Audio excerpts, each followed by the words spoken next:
Wow! Waiver wire! Week 10 coming at you! Wow!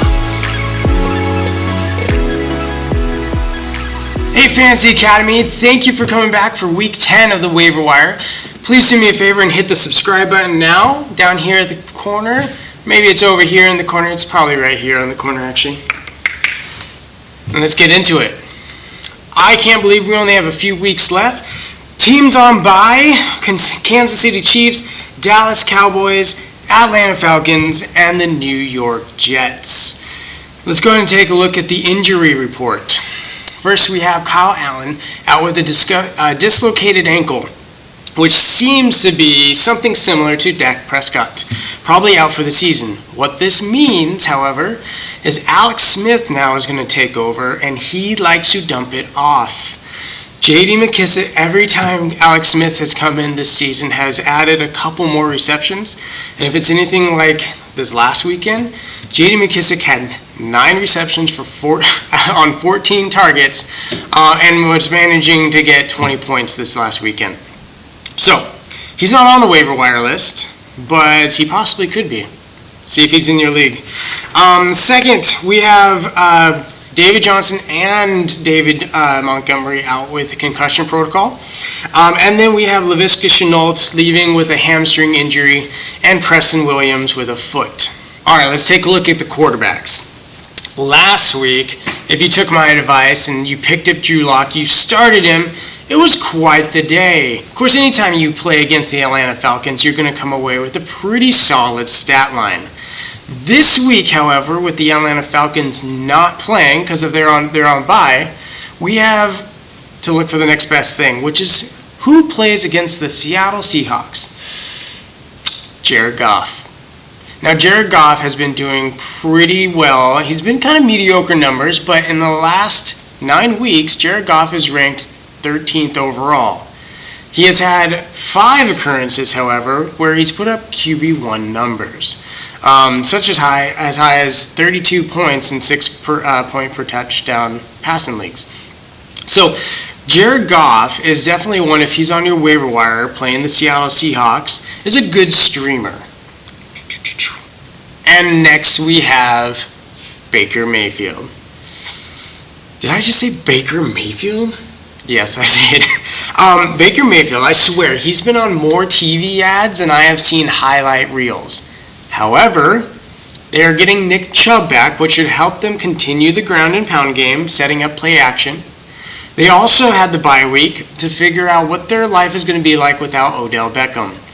Now, then again, Baker Mayfield also was in the COVID protocol, so check sources, check your reports out there to see, is Baker Mayfield good to go? You don't want to leave him in your lineup and have him not be playing. But if Baker Mayfield is playing, he's playing the Houston Texans. He plays Jacksonville 2 weeks after that. His schedule's looking kind of nice, and I think with the bye week helping them go along, he could be a solid streaming option as well. And lastly, we have Tua Tagovailoa.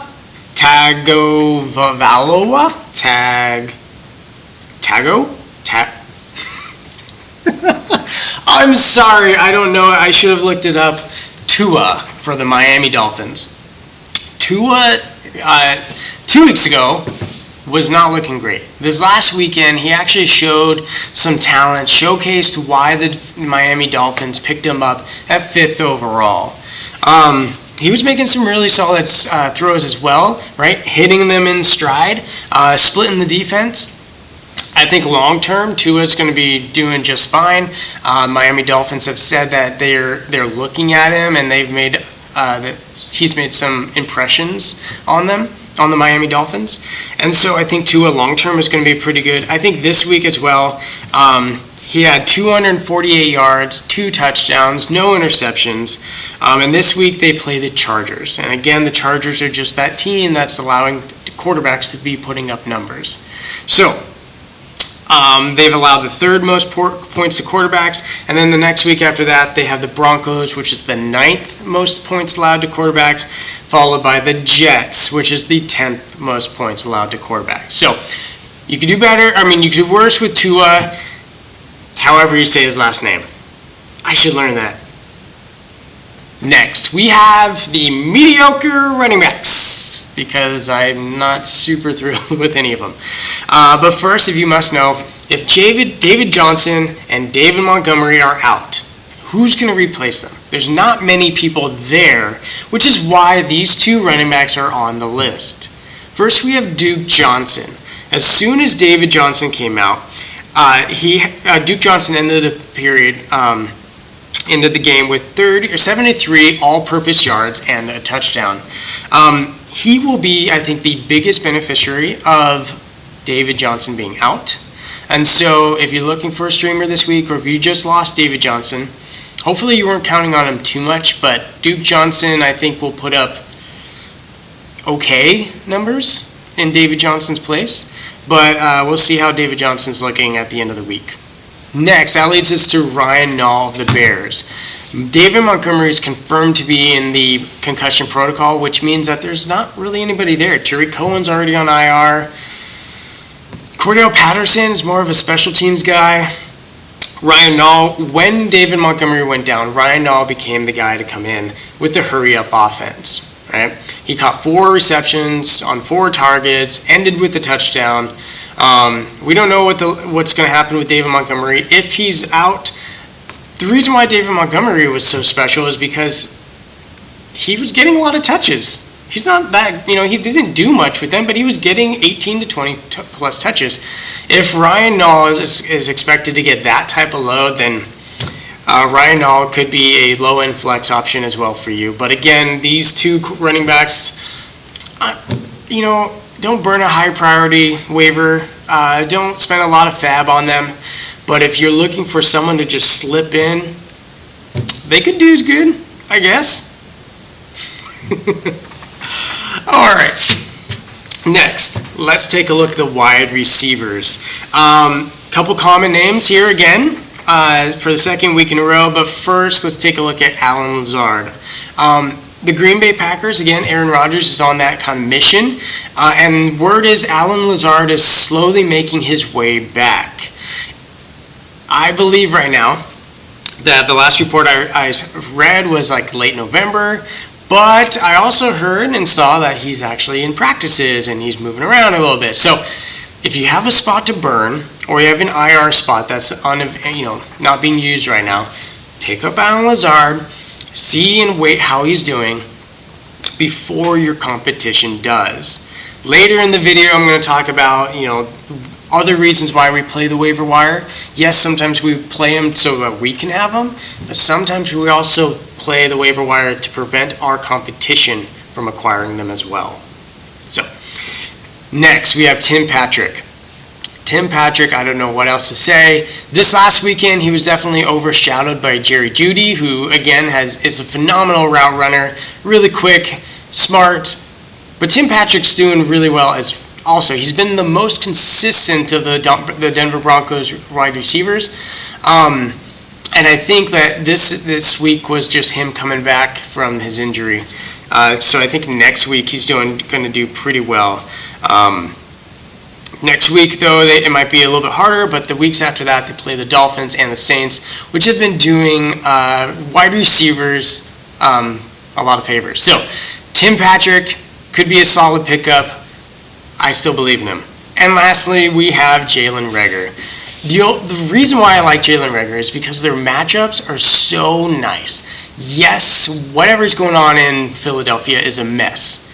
However, I'm hoping, again, we're dealing with the waiver wire here, right? So Jalen Reagor, they don't have many people. So if he can start getting into a rhythm, they play the Giants, the Browns, and the Seahawks, all top 10 points allowed to wide receivers. So I believe if Jalen Reagor and Carson Wentz can start developing that rapport, I think that Jalen Reagor could be a nice fantasy option throughout the rest of the season. So Jalen Reagor, Tim Patrick, Allen Lazard, those are the wide receiver pickups of the week. Lastly, we have tight ends. I'm sorry, did I say tight ends? I meant tight end. One. I only have one this week because the rest of them I'm not super confident in, and I still believe in Dallas Goedert. He is the focal point of the team when he's there, even with Zach Ertz kind of like trailing down. Dallas Goedert, excuse me, Dallas Goedert is going to be a high priority. And so this offense just continues to funnel points and passes to the tight end position. I think Dallas Goedert, with the bye week, getting healthy, getting rhythm, same thing with Jalen Reagor. Their competition coming up is not great against the pass. And so I think Dallas Goedert, who typically is a top 10 tight end anyways, I think is going to be thriving. So Dallas Goedert is my one recommendation at the tight end position. Nobody else. And lastly, again, my conclusion, I just, waiver wire, we typically come in and we want to say, okay, who's going to help my team now? But the waiver wire is so much more than that, right? We need to take a look at a few weeks from now, especially if you're one of those top playoff, competing teams. Start looking at the playoff matchups. Who's going to be good? What defenses are out there?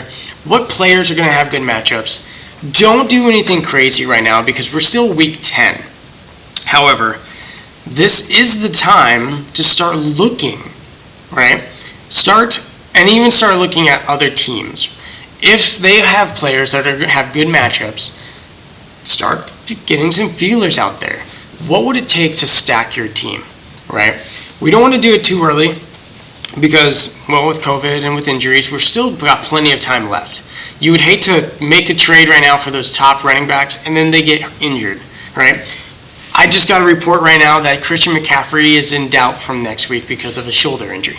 The guy just got back. So you don't want to do anything crazy right now. You don't want, you just want to send those feelers. How are people feeling? What would it take to get the job done? And then in a couple of weeks, come back to that person and say, hey, are you still interested in a trade? That's the way that you need to go about this. Now's not the time to make big jumps. Now's the time to start sending out those feelers and see what other people are thinking. Now's the time to research who has good matchups in the playoff run. Who is going to be good for your team? And that's it, folks. That's all I have for you today for the Waiver Wire Week 10. Again, please subscribe, hit the button, come back next week, leave a comment for me. Let me know who your waiver wire pickup of the week is. Let me know if I forgot somebody. And generally, I just want to talk. I love having those comments and people telling me trade questions, who they should start, although those are really for Shannon coming out later this week. But let me know how your week went, right?